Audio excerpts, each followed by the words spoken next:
эгерде бирденке айттыңбы, ошону кыл.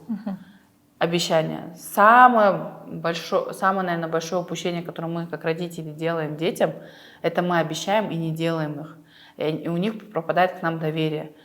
Я тебе потом шоколадку куплю, я тебе завтра куплю, и мы этого не делаем. Для нас бы это как будто бы как ерунда же звучит, а он же ждет, он же это прям очень сильно чувствует. Если я сказала, что я сегодня вечером мы пойдем в кино, я стараюсь максимально это сделать, и если это не получается, Адам, вот у меня вот такая-то ситуация. Это не означает, что мы не идем, но мы пойдем завтра. Ты можешь как бы, да, там, войти в мое положение. И когда он это все понимает, он легче отпускает. Хорошо, мама, я понял.